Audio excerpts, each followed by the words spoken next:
The Anachronauts. They travel through time by downloading history to their brains and archive the past in order to save the future. With their trusty brain download computer, the Epic Traversier, they randomly visit the past year after year. Join them as they embark on their next adventure. Prepare yourself for Anachronology.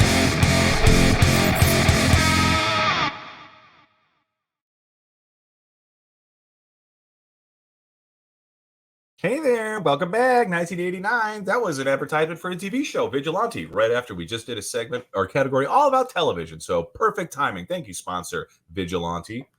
Goddamn right. Yeah, I mean, welcome back. Welcome to 1989. This has been a very, I have to say, very fun first episode of season 2. Real quick, I know we had said it before. I just want to thank all our subscribers, all the people that watch us on YouTube, liked our videos, have all that has been carrying over to the social media. Obviously, it's just been a thrilling first season. So obviously coming back, doing a lot of things, bigger, better. And that's also the Patreon. We're going to keep our Patreon up this year. We were doing it last year, and we implore everybody, go check out the Patreon. Extra content. We drop it every week along with all of our categories and episodes here on Anachronology. And yeah, if you want to join, that's great. If not, subscribe, follow, give it some love. Thank you very much. Like Tom said, we couldn't do without you. And yes, it's free to subscribe. But if you do feel like you want to spend some extra money and get more show, well, we have the ability for you to do that over at our Patreon/Anachronology. And we're going to wrap up the show with our last category here. It's a new category, famous persons. Exciting. Brand spanking new for season 2. I mean, this I feel like is a pretty... I'm not gonna say easy category, but every year there's gonna be famous persons. So I'm interested to see what we get kicked out here. Famous for different things, different ways. I know at least I should have got seen this coming, considering like the top of the show year in review. So we'll just make sense that we have Ronald Reagan wearing freaking sweatpants up to his nipples on Air Force Wow, One. dude. You talk about like the exact opposite of what nowadays, chicks are like, yo, you check him out in his sweats. This dude is ruining that. That is terrifying. Like So it's just like a Ken doll hump right there. There's nothing there.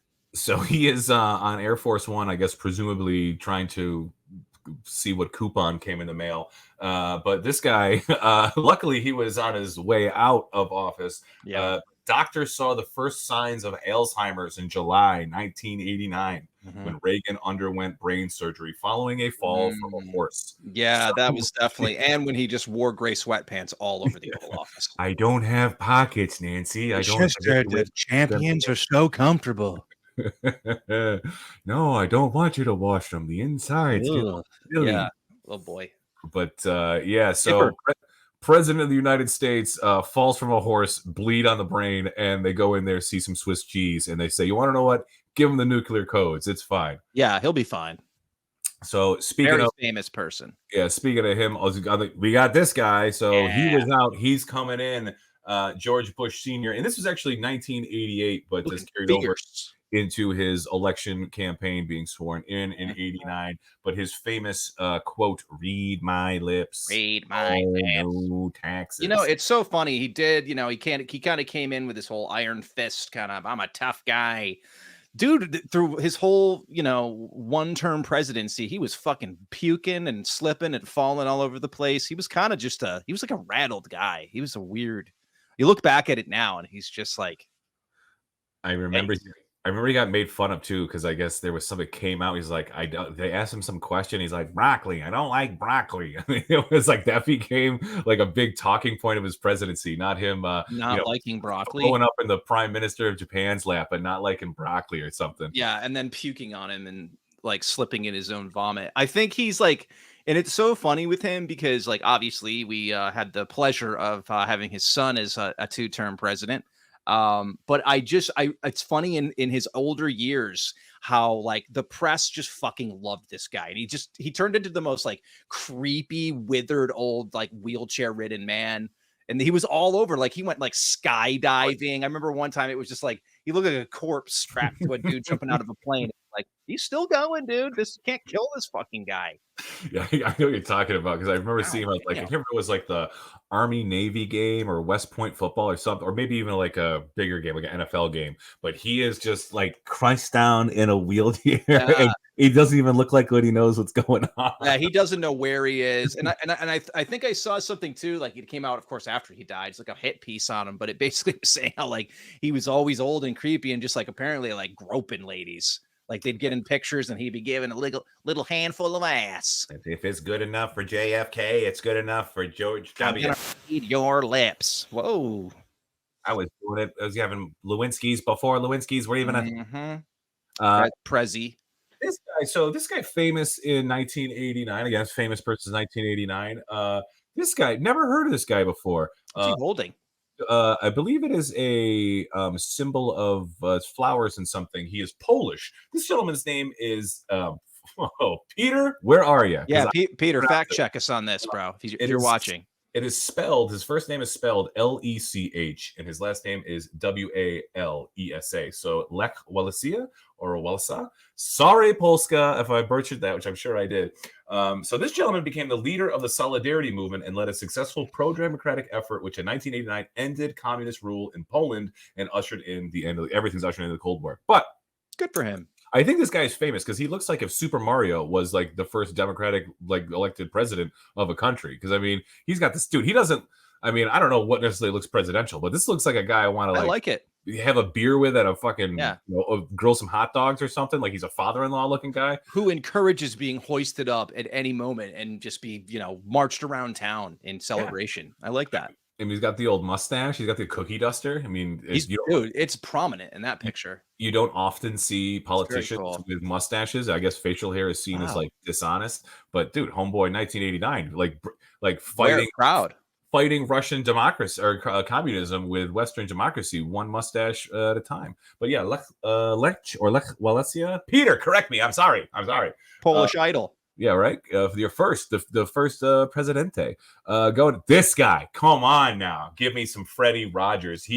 Rogers voted Man of the Year by the residents of Pittsburgh, Pennsylvania. It's too bad he wasn't Sexiest Man of the Year award. I would have given it to him as well. I would have given that to him. It's funny.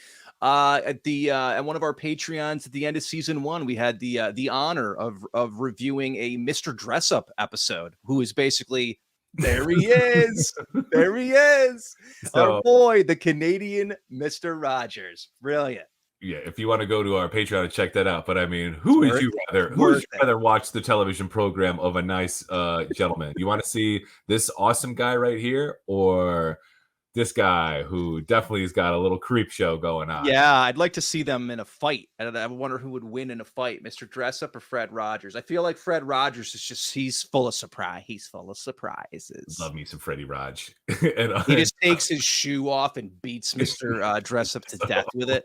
I haven't shed blood since Korea. And then puts on slippers afterward. Chef's kiss. Brilliant. And this other gentleman who also has a Fred Rogers connection, but the biggest box office star of 1989, Tom Hanks on the right. And he also played the Fred Rogers biopic. Little synergy there. Won't You Be My Neighbor? Yeah, didn't see that one. But he was not, obviously, Tom Hanks wasn't this in 1989, but he was Turner and Hooch. Big Turner and Hooch. And amazing. The Burbs, baby. 2 good ones, bro. Those are 2 solid. Obviously, Turner and Hooch is just it's Turner and Hooch. It's sad. Spoiler alert: the dog does die in it. That was really sad. But dude, Burbs. The Burbs is awesome. Underrated. I think Joe Dante flick. I shouldn't say underrated. I think it is. I think it's probably the people who know. But for an 80s comedy, I think this kind of slips through the cracks sometimes amongst the the bevies of like the Beverly Hills Cops and Ghostbusters. The Burbs is awesome, dude. It's got a little it's just got a little bit of everything in it, and it's a great dark comedy as well. I think it was fairly well executed, and yeah, Hanks was mean, this is, you think about Tom Hanks, man. I mean, he's famous now in '89. His fame just progresses in the next 10 years after that. Dude is even before '89. He's famous for a show that you can't find on streaming anywhere, Bosom Buddies, where he was in drag. I remember Bosom Buddies. Yeah, dude, I guess there's an internet rumor or mumblings that he is the one who bought the rights to Bosom Buddies or something, because you can't find it anywhere. Like it's not available for streaming. And you would think the show that made Tom Hanks famous, you would like, hey, let's get some money here to, let's get some money to make money off Tom Hanks's OG breakout role. But that's the rumor that Tom Hanks doesn't like that he had to cross dress for. Bury that, huh, Tom Hanks? But he was the #1 box office draw in 1989, beating out only this man, People's Choice winner Eddie Murphy. The Murph. Coming to America, total classic. Yeah, I mean, obviously. Awesome. This is Jesus, how many roles? Akeem. He plays Akeem. He plays the guys in the barbershop. I mean, if you think about it, I want to say before him, it was definitely like Peter Sellers did that gag with all, like, he dressed up as all these different people and like Pink Panther. But this is, I mean, and then, Mike Myers kind of copied off Murphy. Everybody, he just did it really well, because like this was kind of his shtick. He did it years later when he was like the Clumps and shit. I don't know why my camera is gone. I just am always like, yo, dog. Like, oh, and 2? Beverly Hills Cop 2. There we go. Was 2 in '89? Yeah, 2 is in '89. Okay. All right. Yeah. Which I know 3 is far worse than 2, but I couldn't hang in there for 3. Yeah, Beverly Hills Cop 2 is just kind of more of the same, except instead of I can't remember, it's not his partner who gets killed. Like, I think they try and frame him for murder. I'm pretty sure it's plot. Always like wrong place, wrong time, or something. Like who witnesses a murder that they shouldn't. and then the other movie, which I remember seeing this. Fuck, dude, I think in the '90s when it was on the Channel 11 matinee. I always bring up Harlem Nights. It's Richard Pryor. It's fairly good. That's a good flick. It's got a lot of talent. Dude, for being a gangster flick, like I mean, is it the best like Prohibition era movie? No, but I mean, for Eddie Murphy being a gangster with Richard Pryor, not bad. You could do worse. And also, really, I think it marks his directorial debut as well. I feel like Eddie Murphy, he wrote and directed. I think maybe co-wrote, but I think he directed Harlem Nights. Well, it helped him claim the #2 box office draw spot in 1989. Who do we got next? This guy. If I wouldn't know who this guy is unless AI producer told me this guy. This is Captain Hazelwood, who was widely reported to have been drinking heavily on the night that the Exxon Valdez ran aground the oil tanker. So he accuses him. Yeah, this is him in court because the what a great reaction shot. I just like he's like, really? It's like it's almost the equivalent of like, I get oopsie, yep, oops. I guess he was accused of he accused the corporation of making him a scapegoat, and then the trial, the tanker run aground in '89, but the 1990 trial. Which is this. He was charged with criminal mischief, reckless endangerment, and piloting a vessel while intoxicated. So that's what he was charged with.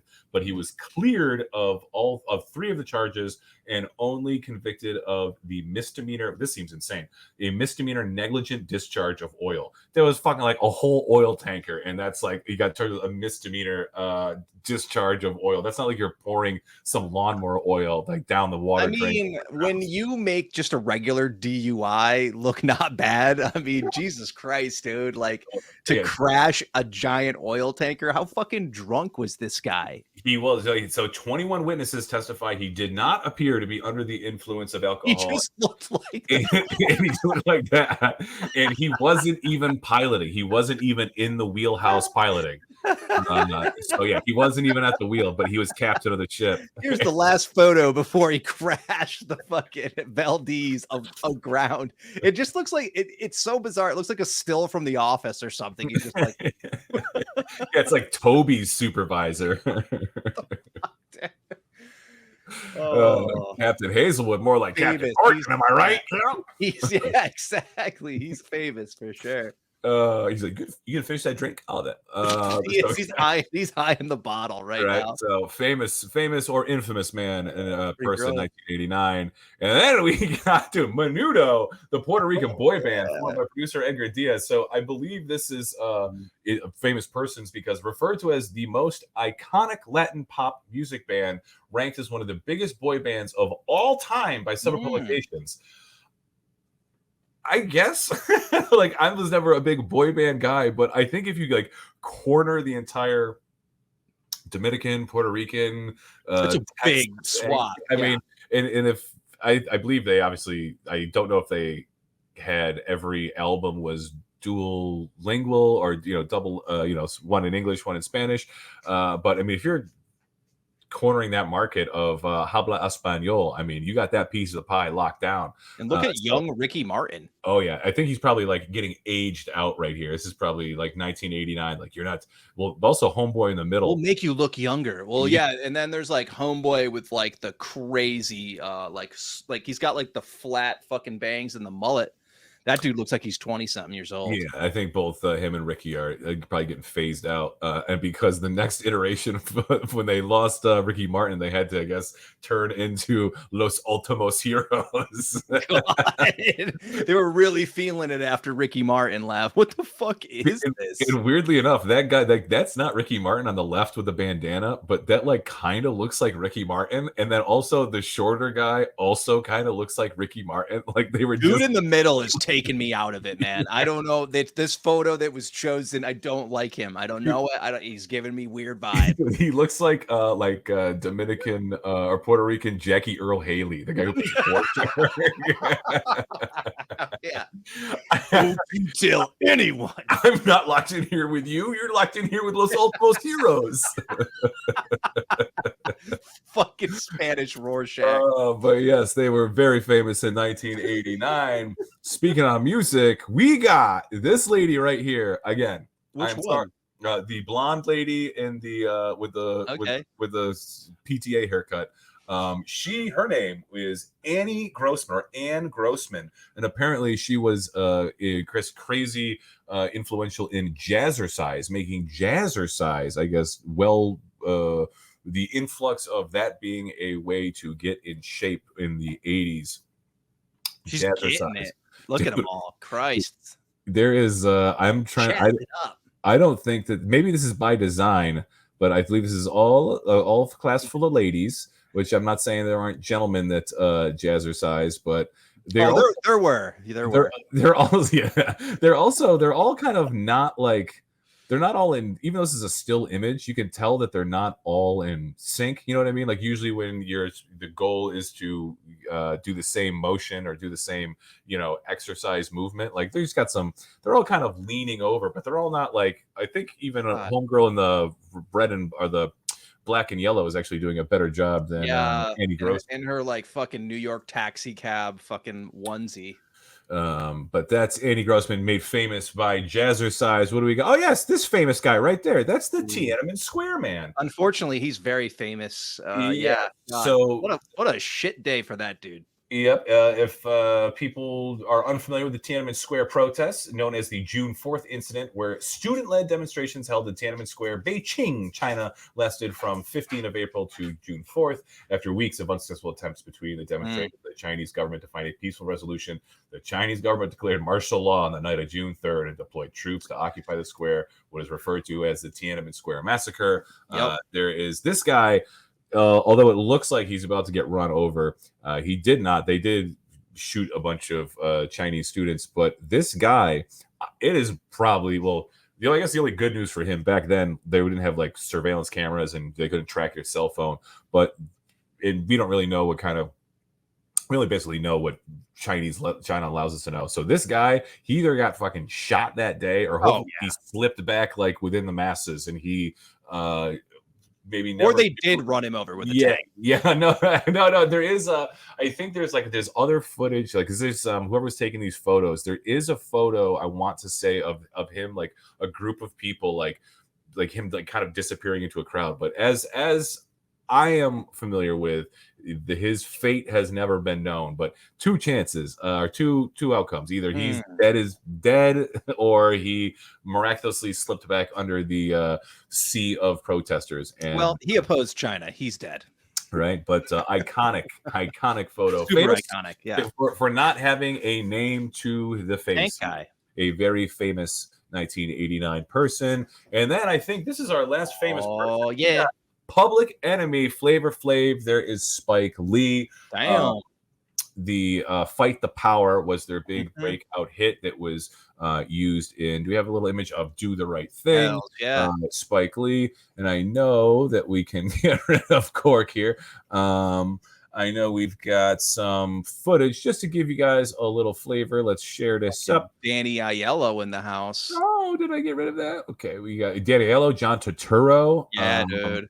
Giancarlo Esposito. Yep. And I can't, the guy who plays Radio Raheem, I can't remember his name. Is Rosie Perez in this one too? I can't remember. It's been a minute since I've seen. Maybe. Yeah, but it's dude, yeah, absolutely. That was always a super stacked cast. But here's a flavor.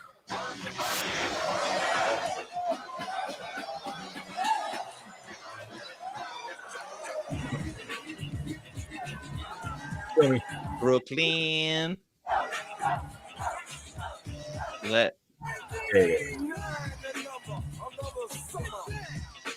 Getting down. So that's how they got the showmanship, dog. Yeah, the big clock, the Mr. Monopoly hat. I mean, homeboy just wore it. It didn't matter. I mean, it was about affectations and awesome shit. Rap was a different game back then. And obviously, I mean, Flavor Flav, he definitely, with the cream rises to the top. I mean, and then we got to get him and Brigitte Nielsen in that creepy reality show like 20 years later. And then he became maybe the first meme, really. Flavor of Love was the name of that program. And I tried to get a producer to dig up some of those clips. Bury that.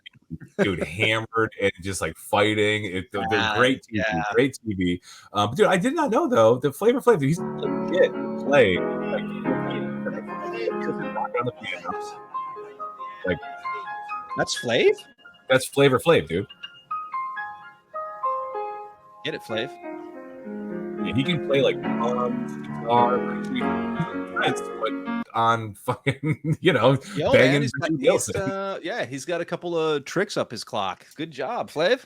And then we have him getting attacked. An attack on rapper Flavor Flav at a local casino. Caught on camera. TMZ released video of the brawl that happened Tuesday night. This one like scrappy little white guy is fucking him up. Throwing punches at his face. The guy also put up a fight. Look at the guy that beat him up. Jesus Christ! Was that the security guard that was beating his ass like that? No, I think that was just some some other gentleman, some patron of the casino. But there are some famous people from 1989. Nice. We got ended on Flavor Flav, Fight the Power. So we have one more category one more segment for you guys. And this one is not 1989 specific. We are pulling from a couple different things, but I'm going to let you guys know on the genesis of this here. So this name of this is How's It Peeping? Is we're going to call this one. It's called How's It Peeping? So there is the proclivity to people to be peeping toms. It's where you do a little spying, a little looking to see what you probably shouldn't be looking at. And I was thinking to myself, there is this. Can I pull this? Share this, please. Let me add this to the stage, and let me go here to House of Peeping. Little peepee Tom. So this is from a movie called Talented Mr. Ripley. But let's play the video.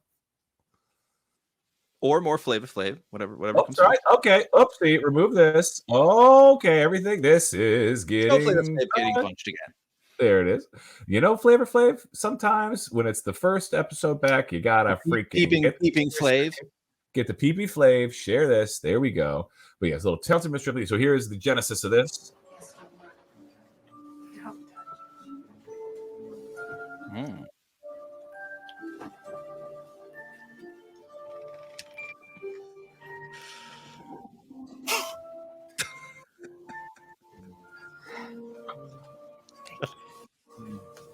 Don't worry. There's a payoff here. Mommy, how's it peeping? Tommy, how's it peeping? so Philip Seymour Hoffman-y. So that was running through my head. It popped into my head, and I was saying that for like a whole weekend of Tommy, how's it peeping? So I had to somehow incorporate that into the show because Tom, your name is Tom, and it's just so funny to hear Philip Seymour Hoffman imitates art. This is brilliant. How's it peeping? Tommy, how's it peeping? So you can have fun, if you're playing along at home, you can go to your significant other or a friend or coworker, fill in how's it peeping? How's it peeping? So we're going to, when we play a little How's It Peeping, Tom, I guess we have, what is there? 1, 2. So we have a couple selections of some famous peeping Toms in cinema. And I feel like we can give them a score of how they're peeping, Sven. How are they peeping? I mean, truth be told, Matt Damon's Ripley here, his peeping, I mean, pretty mild peeping, I would say. But Philip Seymour Hoffman caught him peeping, so his peeping skills not too good. But we will go to we are sharing the screen. Good job. All right, so probably one of the first famous aspects or peepers. OG peeper. Yeah, we got. Oh yeah. A very tactful peeper at that. Right. I mean, a little lazy, but Anthony Perkins peepins. Ooh. Oh, yeah. Let me see that triangle bra, baby. Look at this 1953 stack bra. I can't wait to go wear my mother's dead clothes. This is a proper peeping. A proper peeping. And then you put that back. Oh, Anthony Perkins. You devil. Mother? Norman Bates with his proper peeping. So that's proper peeping. That's some proper peeping. Norman. I would say it's proper peeping. Norman, how's the peeping, Norman? Norman. Very well. So, and then what popped in my head was also Alfred Hitchcock. And you want to know? I'll just let it speak for itself. But yep, I think Hitchcock was into peeping. Well, just go over here. No one's gonna know I'm peeping. This cast goes all the way up to my groin. I can't bring myself like peep. I sprained my ankle on a tennis match. So, Jimmy, you should be a little more prepared to peep, buddy.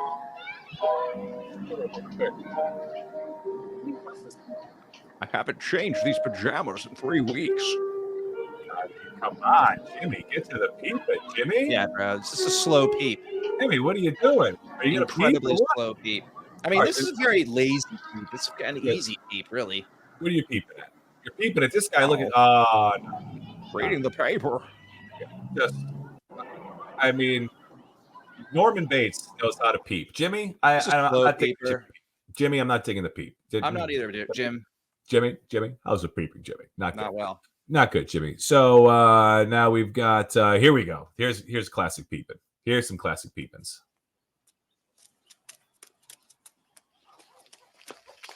Classic peeper. Don't know what's going to happen unless you do. Oh, George. Oh, good. Gonna get a shot of fucking some. Again, they loved those triangle titty bras back then. Let me see it. He's a peeping Tom. Love it. And Crispin Glover. Oh, Crispin Glover. Crispin Glover. So I'm giving. I gotta say, I do like his commitment to the peep. I love the fact that he's like, I can't remember, how does he say, like, how did you almost got hit by a car, you were bird watching, you almost got hit by a car, but then it turns out he's a peeping Tom. Love the payoff, love the peeping. Yeah, and I mean his perversion, caused a rift in the space-time continuum. So yeah, way to go, a super irresponsible peep. Literally a Nexus event peeper. You gotta respect the peep. Damn. Of George McFly. Right. And now we also have a vintage peep. Here's a vintage peep. Oh, it's a great peep. Vintage peep. This is the dedication to the peep too. Like, where would one even find a ladder that big? This has been edited for you. But what about that peep? Oh, great, yeah. because that's we got some full on boobies in this one. if only sorority houses were like that. Yeah, right. This was that idea of like a late 70s sorority house. Love that Pete. But you So, should take your Bluto. top off too, Linda. Right, Bluto with the peeps. All right, well, let's just all have our titties out, and I'm not notice the guy staring right in the window. Like, come on, and doing this shit. Damn ladder. And then obviously Do it for the comedy, baby. Yeah, gets the peeping payoff. She does a little touchy, and then give me the pratfall. Oh, Bluto, how was your peeping? How's your peeping, Bluto? All right, this is a family show. Enough of this. Sure, it's a family show. All right, speaking of a family show, that's some expert peeping there, Bluto.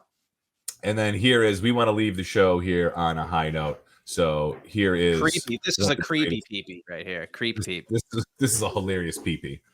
This is a great one. Amazing. So, you may recognize him as the father from the Fallout TV show, or Dale Cooper from Twin Peaks. The bad guy from Speed. Show it to me.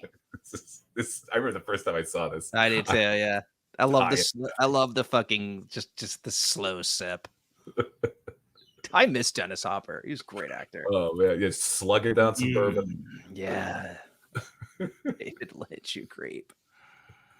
A1 creeping. Did you fucking look at me? So perfect. I love it.